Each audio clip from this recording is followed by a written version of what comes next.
Good evening, Good and evening welcome again. to this awesome talk that we've been having. And thank you for joining us, for accepting to join us despite your busy schedule. We are excited to have you here. And thank you once again. This is Project USOSA. This is where we come on to talk about important things about USOSA. This is where we talk about why we need quality education. This is why we talk about every thing that concerns USOSA and the people that benefited from the Unity Schools. So it's a pleasure to have you here. And I know that one of the things at the top of my head is that you're a founding father of USOSA. So it's an honor. I was just saying at the one we had before that we're in a history class. So I'm happy to have you here. For those of you listening to us, I have the collaboration with the TNN. Well, I'm going to allow David to do his thing because no one introduces him better than himself. So I would get to that point where I allow him to introduce himself. But if you're just joining us, if you're just listening to this, I'd just like to very respectfully introduce you to Ayodele Joseph, Senior, class of 1982. He's a graduate of geography from the University of Ibadan and the managing director. Class of 77. But 82 from Ibadan. Yes, okay, class of 77. I beg your pardon. Apologies for that. How would I take all those years away from your experience? Sorry about that, sir. So he's also a motivational speaker and a member of Nigerian Institute of Management. The reason, one of the things I love about USOSA, we are complete. I say we are complete. We have any field that you want us to participate in, we are complete. So, sir, you're welcome this evening, and for coming to the things you've done for USOSA, being a BOT secretary from 2007 to 2014. That's 7 years. Wow. Interim ESCO chairman 2014, USOSA interim ESCO chairman 2018. We have a lot to learn from you, so I'm just going to take a break and allow David to speak so that I calm down on all the things I've read about you. David, please take it away. Hello, it's a pleasure to meet you. If you don't mind me calling Ayodele. My name is David Erebo, class of 86, Federal Government College, Idoani, CEO, The New Nigerian, TNN. It's a website and a podcast. We've come together with fellow USOSANs to contribute our bit, especially in terms of podcast collaboration. This podcast is actually called Prounitate. You are our third guest. It's an honor to have you here, based on the fact that you're not only an ancestor, you've also managed USOSA as an association. It's a privilege to have you here. I will let Chioma get the ball rolling. Thank you. All right, thank you, David. I said it. You introduce yourself better than anyone that I know, so thank you. All right, so part of what we're also doing here is storytelling, and I know that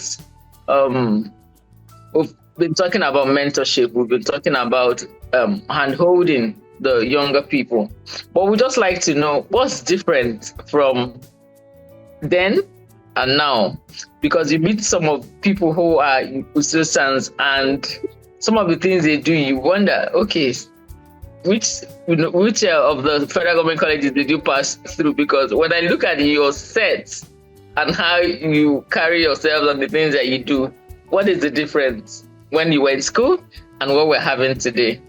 How do we cover that gap as well? Okay, thank you very much. USOSANs, it's so nice to be here. The year has started. It's not too fast. I think it's appropriate if I send greetings to all of us, and I wish all of us a very good year in success and good health and progress by God's special grace. I started in Federal Government College, Ilorin, in January 1973. We were the first pioneer set of the school, Federal Government College, Ilorin.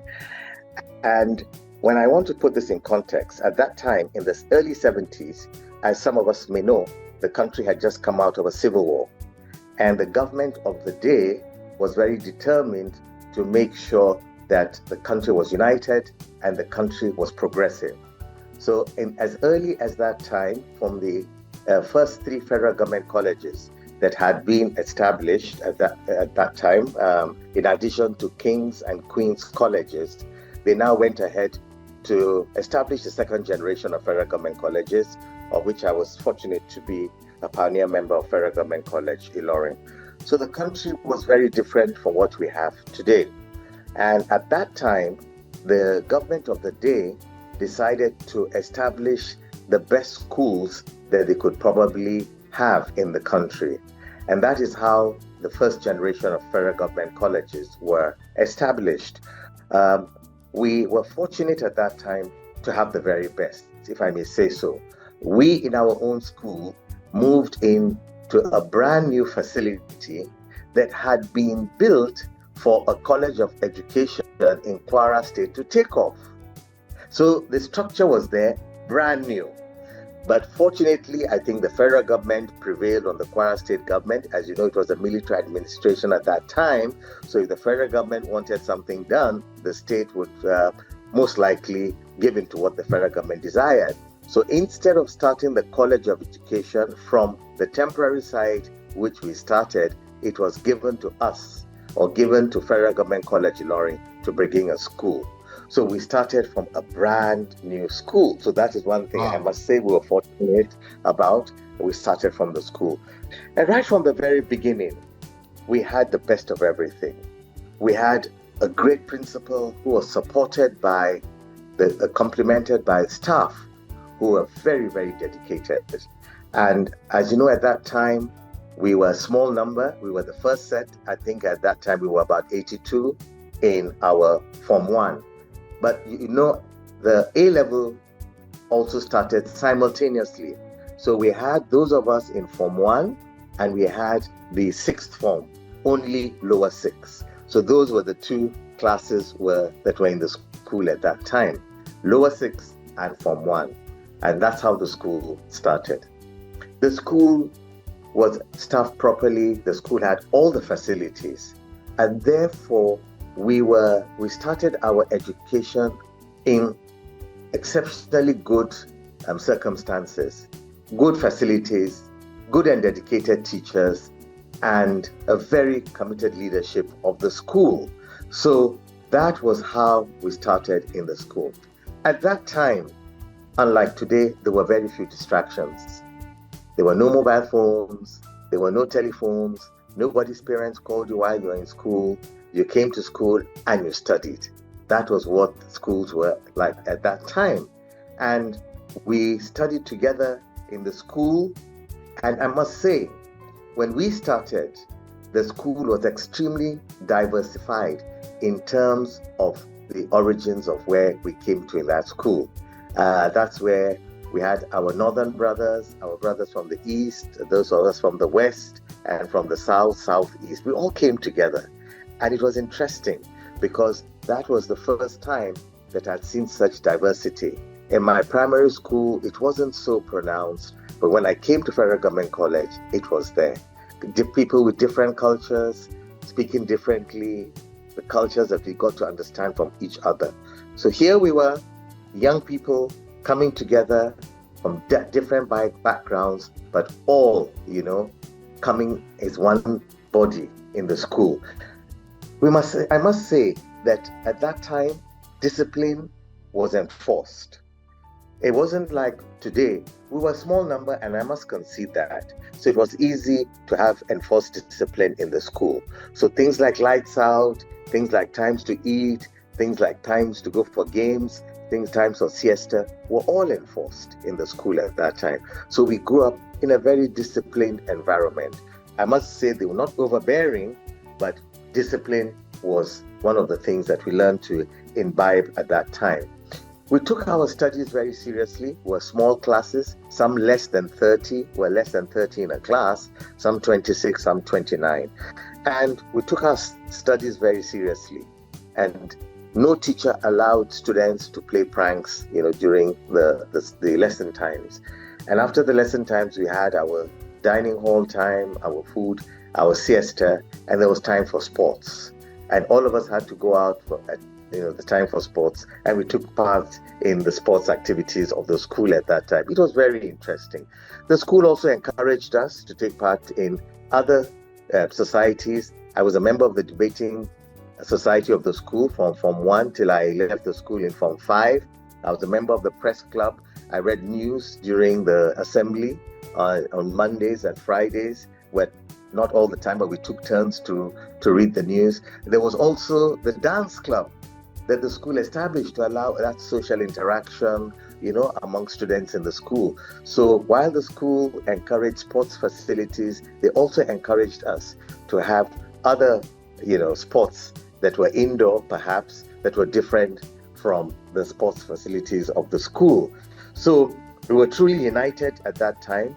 I must say, none of us looked at anyone else in terms of your tribe or your religion or anything, I remember some boys who had a very good appetite would wake up to join our Muslim brothers for the early morning meal and still come back at 7 o'clock for the regular meal when it was time for Ramadan. But nobody said anything. I guess, that was all in the spirit of, being one and all in the school. So that was the kind of atmosphere we grew up in. Feeding was good. Feeding was adequate. You could go back for another helping if you needed some more food, and they would serve you from the counter. They took into consideration those who could not eat pepper and had their own meals separate, so that they could not, have any problems with their meals, We had washermen who washed our clothes, especially our uniforms. You were allowed, I think on Fridays, you submitted your clothes. You were allowed about 4 or 6. So mostly your uniforms, because you wanted your uniforms to be, very neat and everything. So they washed them and they brought them back on Sundays before the school term started on a Monday. And they will help us a lot by providing transport for students to return to their places of abode. So those that came from areas where the train service was available had coaches reserved from them, and they had warrants, which they boarded the trains and went to their various destinations. Now, for those of us who were going to places where there was no train, they now said, where you come from, write it down. And then they looked at the map and the number of kilometers, and then you were given the money. Now, some boys now went and looked for the most distant places in the country and wrote them as their places of abode, so they could collect a lot of money. School authorities caught on to that, and now they decided your hometown, where you had written as your hometown, you'd be paid the amount for transport. Now that benefited me because my parents then lived in Ilorin. So ordinarily, I should have got maybe pittance to go home because it was less than 5 kilometers. But my hometown was 320 kilometers away. So I got 3 naira 20 kobo for my transport, because it was, I think, 1 kobo per kilometer. That was the value of money then, and that was how much, I got. So it was interesting, The school was a place where we all enjoyed. We studied together, we played together. Those who were naughty were punished together. But I must say, we were giving the very, very, very, very best. Some states in the country at that time, especially the northern states, provided bursary allowance for their students who were in the school. So the students who were in the school were able to buy so many luxuries. Yeah. Some even bought stereo sets. There was my classmate who was from the north, had enough money that he bought a stereo set that could play LPs. I don't know whether most of us know what they are, and listen to the radio. And so he used to play music from the room. But that was what Nigeria was at that time. Nigeria was a country that was determined to give its youth the very best. The federal government made sure they provided the best for us, the best of facilities, the best in terms of teaching, the best of nurturing, because we had teachers then who did not have to think about how they would survive. Almost all our teachers at that time bought brand new cars. There was a very popular car at that time called Lada, Lada. I think it was from the Soviet Union. And most of them bought brand new Lada cars. Some were able to buy Peugeot cars later on, but all of them who were teachers in the school could afford that. Also, they were all accommodated on and off campus. So those that could have were housemasters and could get accommodation were on the campus. Those who could not, the school rented accommodation for them outside the campus. So no teacher did I know who came from his own accommodation to the school. So that was what it was then. Now let's move forward to today. What do we see? I have visited my old school several times. One, I still have a home in Ilorin, which I've kept, so it's there. So I like to go there once in a while. And I visit the school on a fairly regular basis and have seen what the school has become over the years. You know, things are very, very different. And I think a lot has to do with the economy, the state of the economy of the country right now. That is one factor. And also, I would say the policies that have been discarded in terms of admission, in terms of sending the right caliber of teachers to some of these schools has contributed to a very different type of student population we see in our schools today. And I'm using Federal Government College Ilorin. Classes are overpopulated. The dormitories are overpopulated, but they allow students to come from home now, day students. There was no day student in my time. All of us in the school lived in the school. There was no day student. The facilities are overstretched. Are going home, they're coming back to mingle with students who are in the school. Vices are there. It's different to control them. A school that I left when I graduated from Federal Government College Ilorin, that year I think the entire school population was under 600. When I went back to the school, the last time we celebrated the 50th anniversary, there were almost 2,000 students. Very little had been added in terms of academic facilities. There were still the classrooms. They had built a few more dormitories. So when we look at it, this is what has happened. Those schools are overpopulated. The schools at that time were known for diversity in terms of where we came from. Most of the students in the school today are local. So the cultures that we shared, we understood from students who came from different places does not exist that much in the schools anymore. Most of them are students from the catchment area, about 80-90% of them. The rest who are not is because of the fact that their parents live in Ilorin.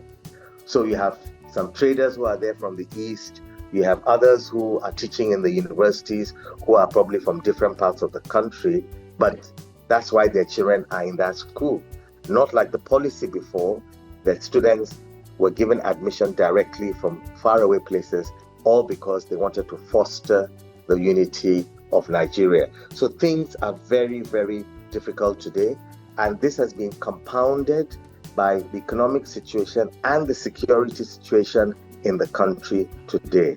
As you know, many people are wary about sending children to distant places, especially since they are that young and they cannot be sure of their safety when commuting to the school and when coming back again. That is what has happened in the school. So we don't have that mix as we used to have before.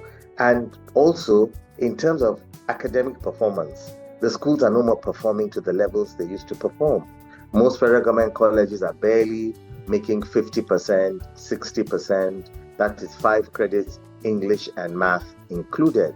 So why send your child so far away when you're not sure of the kind of result the child is going to come home with? So these are some of the problems that I see today. There are admission policies that are not as they were before. The schools have become places where a lot of people just tend to send children from the local community. Discipline cannot be enforced properly. They have challenges with electricity. They cannot run generators in some of these schools. So in the evening, students are not having prep. They are breaking bounds. They're going to town. There was a village or a small town nearby. They go there. Some of them have been known to get into fights. They're drinking. They're going to watch football because the whole place is in darkness. And that's why the students don't have prep. They cannot be accounted for. And they have this laxity in the school. So these are some of the problems that I see in the schools today. It is because of overpopulation, admission policies, the economic situation, and other factors. So things are very different from when we were in school. Thank you. Thank you so much. In this short period of your commentary, you talked about the nation as a whole, Yes. from beautiful, standard, to insecurity, substandard, educational products. I spoke with a journalist, I won't mention names. He was born in 1990, and I spoke to him about what you spoke about, the benefits, having bursary, being able to get mileage, paid per mileage. And he said to me, what I was describing to him, he could only dream about. He said, what I was describing, his parents had to pay £15,000 to send him to school in the UK to be able to achieve that. So let's speak to the generation of educational values. Let's use USOSA as a yardstick. You are a founding father of USOSA. Talk to us about the reasons why you decided to serve USOSA, why USOSA was formed, what impact USOSA can have in improving the educational values, going back to the standards we had previously. Right. Okay. Thanks very much. Thank you. Now, USOSA started from the pro-unitative movement. Some of us came together sometime in 2005, and we decided that, look, all unity schools should have an umbrella body. So we started as the Pro-Unitate Forum. And we had a lecture at that time, I remember, in the Sheraton Hotel here in Abuja that preceded what the USOSA, formation of USOSA. So we came together and we started that movement, the Pro-Unitate movement. And that metamorphosized into USOSA, Unity Schools Old Students Associations, USOSA. And we had our elections, I remember very clearly, in the radio house. And some people just said, look, you are from North Central and we're looking for people to be on the board of trustees. And we would like you to run, since you had been very active in the Pro-Unitate movement. And now we are trying to formally get USOSA registered and take up as a body. So there were elections, and I was elected as a member of the board of trustees. And when the board of trustees met, we elected Mr. Adam Modu as the chairman, and then they elected me to be the secretary of the board of trustees. And that was how I came to serve as in the first board of trustees of USOSA and the secretary from 2007 to 2010. 2014, you know. Now, I got interested in USOSA because I had been very active in my own school, Federal Government College, Ilorin. You know, as one of the founding members of my school, we started the association from my living room in Lagos in those days. I think way back in 1983 or 84. I've always been, you know, active because I looked at my school as having done so much for me, you know, in my formative years. The school gave us the best. We were put on the track to be focused and become what we could, the best in life. And therefore, I was always very committed to my old school. So when the idea of USOSA started and some people who knew me invited me to join, I felt it was a privilege and an honor to serve USOSA as a member of the Board of Trustees from 2007 to 2014. I see USOSA as capable of doing a lot of things in this country. The first thing that I've always said I would like to see USOSA do is to strengthen the unity of this country. The unity of this country is something that all of us who have gone through a unity school must make up our minds that Nigeria must be one united country for stability and for progress. Yes, there are various distractions for whatever reason, but we have to make up our mind. This is our country, and we were given the best. We came together at that time. What has changed? Why must we not strive for the unity, the stability, and the progress of our country? And that is one thing I see that USOSA must be able to do, because it doesn't cost that much in terms of monetary terms. It costs something in terms of your time and your energy to come together and speak about the unity of this country. And that's one role that I see USOSA playing in this country.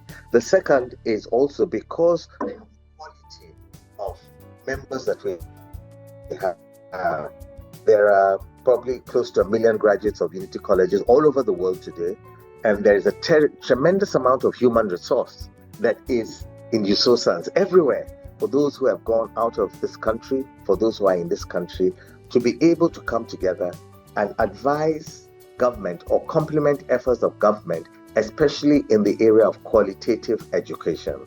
There are new learning methods, there are new approaches to learning, which we should try and encourage in our country at this time. As you know, certain parts of this country today have been ravaged by insurgency, the Northeast and the Northwest. Many children are out of school. How do we reach them? How do we make sure that without a formal learning environment, these children can still learn? Are there ways we can do that, you know? And I believe USOSA is in a very good position to be able to do that. So one, the unity of this country. Secondly, is to be able to advise government, to partner with government, to support government, to help in bringing as many children as possible to having good qualitative education. That is what I would like to see USOSA do. That is value-driven, very value-driven, impressive. I'll cede the floor to Chioma. I'm sure she's eager to make a few comments. David, I'm eager to say, hearing him talk about the school he went to, I'm wondering if I went to a federal government college right now. So when they say the people that were trained with taxpayers, but I can categorically admit that, so you were trained with taxpayers' money. Because all those benefits, I didn't see any of it when I was in school. Yes. But it pays off when I see, like I said, when I see your set and how you are with others, it shows the money was worth the investment. Was worth the investment. Apologies for the. Yes. All right. So we're just while we were speaking, even with David, and when we read your profile and we saw that you had done interim ESCO chairperson twice. We're just curious to know what happened in that gap and how we arrived at that, and what we can do in order not to go back to that form of leadership. Okay. Right.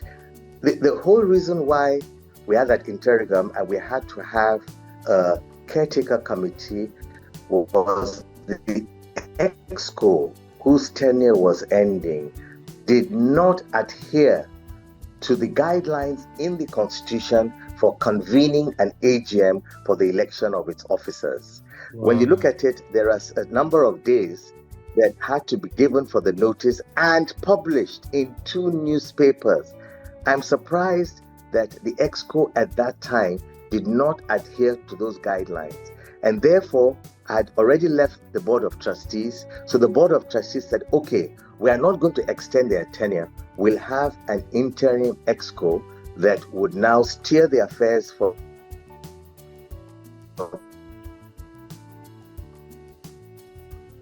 the period of 6 months, so we did that for in the interim EXCO of USOSA. At the expiry of the 2 years of that EXCO that we handed over to, they too failed, I don't know why, to adhere to the requirements of the Constitution in convening an elective AGM. And therefore, again, the Board of Trustees came in and they said, well, since this team had conducted the affairs for 6 months, we should again step in. And that was why, for the second time, after the tenure of Professor Odinkalu, we came in for another period of 6 months. And during that period of 6 months, there were a lot of vacancies in the Board of Trustees. So what we first did was that we had one AGM, if you would recall, at the Federal Government College Boys in Apo, where we now filled in the vacant positions in the Board of Trustees. And then I think a month later on or thereabout, we had the AGM for the new EXCO to emerge. So that was why we came in. It was a matter of the Constitution.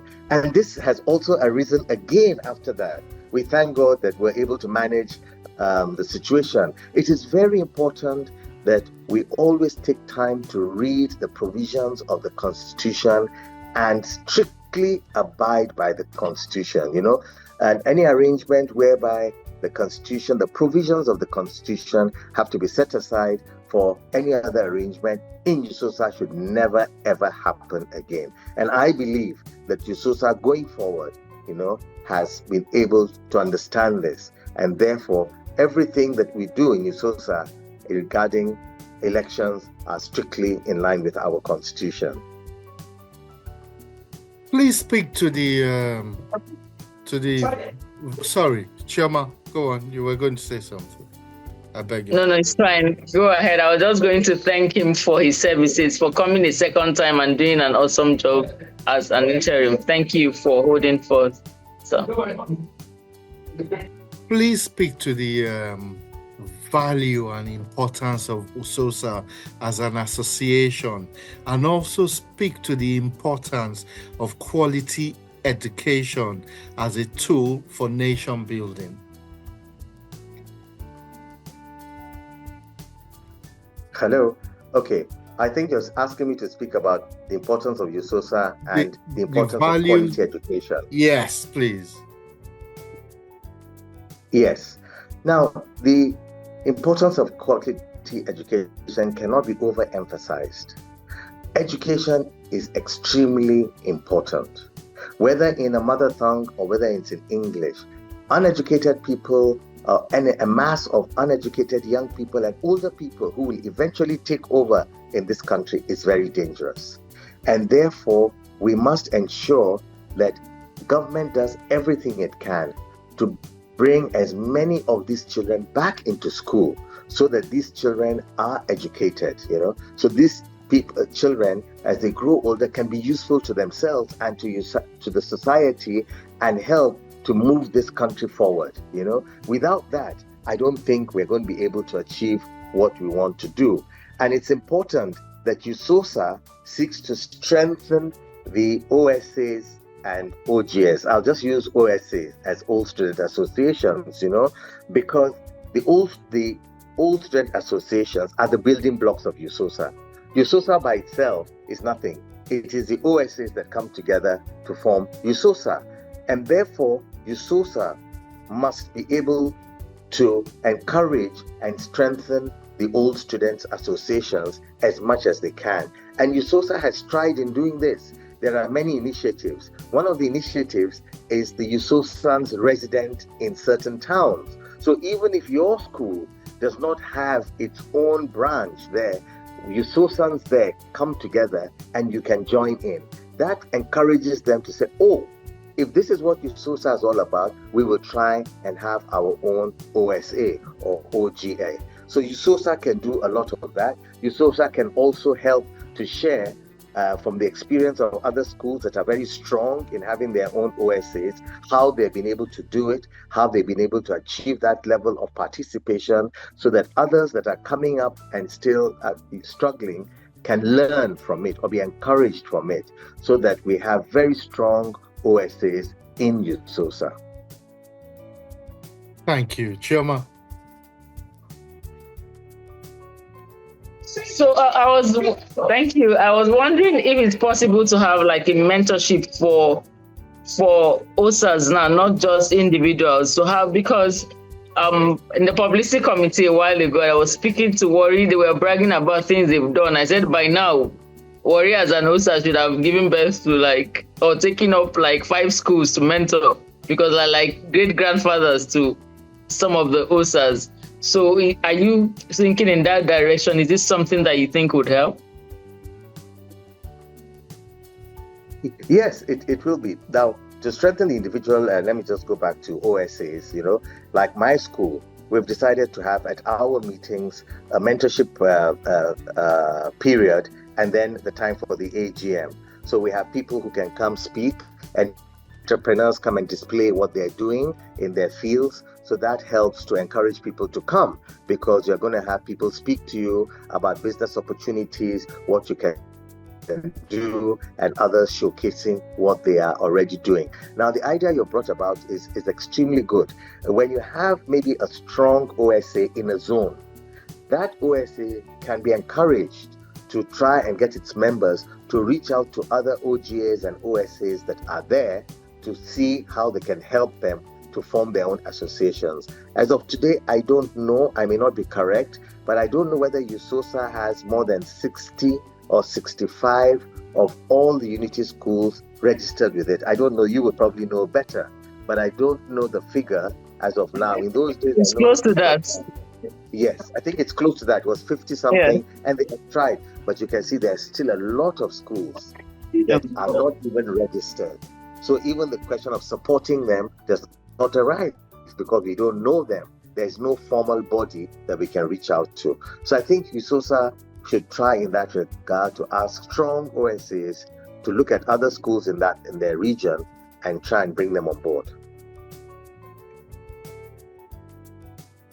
Absolutely. Thank you so much.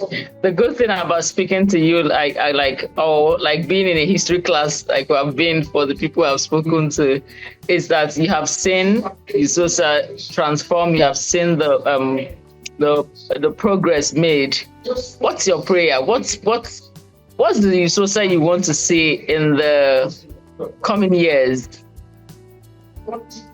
He's been your baby. He's grown. He has grown through teenagehood, and now he's an adult. 17 years. Okay, he's still a teenager, but what's your prayer? Yes, I would really like to see USOSA as a very strong body for advocacy in this country, that the government respects, that the government knows is apolitical. That means we're not leaning to any side. We are not a religious body, but we are not a body that is ethnic in any way. But we are there for the good and the progress of this country. A strong force, to advise government. And I also hope that USOSA will have its members take up leadership positions in this country, and we will support them. And when those leaders are not performing, or they are not upholding the values of USOSA, we should be able to call them out and say, look, you're a member of USOSA. this is not what we believe a USOSA should be doing, wherever they are, whether they're a minister, whether they're a senator, whichever position. USOSA should be that voice, that it's strong, that it is there for the good of the country, advising the country, and that wherever we see a USOSA in any position, we know that USOSA is making a difference. Thank you. That's a prayer that we're going to join this your prayer, and we hope that USOSA will become that name that before they take it. I'm looking forward to, let me just add my prayer to yours. So I'm looking forward to a time where even the federal government, before they take a decision, they will say there's this group of people that we need to consult. I'm looking forward to that time where USOSA sits at every decision-making table in this country. David, do you have a prayer, or do you have something to talk to Sinaya about? I think we're already almost there. In terms of being a political, there's a question mark there, because we have enough numbers to possibly emerge as a political party. Obviously, I'm not going there. It's just a thought. However, I just want you to speak to the importance of technology in driving progress with USOSA, with education, and also for you to speak to diasporan USOSAs. You know, we have a lot of alumni in diaspora. What would be your message to them? How can they help to impact the progress of the association? Right. As you know, today, technology is moving at a pace some of us cannot even catch up with, or keep up with, I must say, So there's so much today in terms of new technology that is coming out, and USOSAs abroad are in the best position to help us be able to acquire this technology and support our schools. Let me just digress a bit. I'm a member of the board of my hometown, where I come from in Kogi State, and we have an association of about 82 of us worldwide. Now, about 3 years ago, we refurbished a school in my hometown, and then 2 of our members, one in the Netherlands and one in Belgium, were able to, through donor agencies, get 11. Please don't freeze. This is an interesting conversation. Please, you'll have to go back when you come back to us, because it looks like this is something you're passionate about. And something that USOSA can pick up from too, especially in diaspora. So you have to go back to the people in Belgium. That's where you stopped.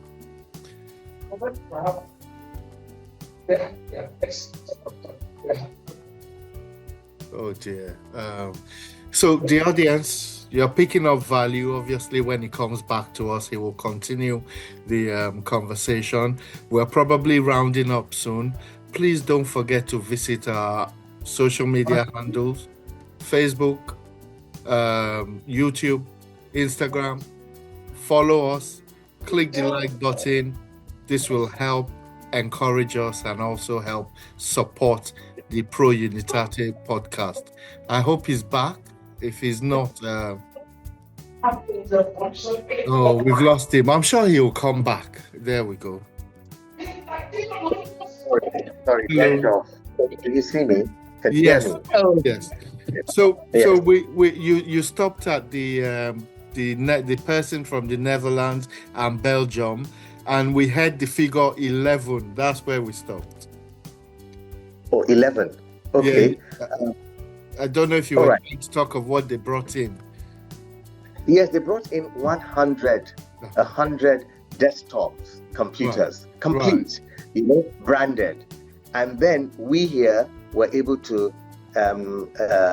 get internet connectivity for all of them. So every student that is passing through that school today is computer literate, can access the internet, can look for, things they want on the internet.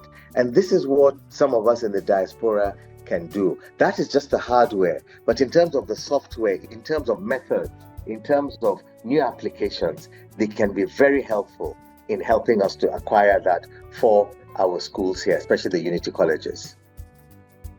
Fantastic. Obviously, we've taken about 50 minutes of your time. Time is of the essence these days. I'll let Chioma round up unless she has some more information she wants to seek out of you. No, we have kept him for some time, so we're happy to let him go.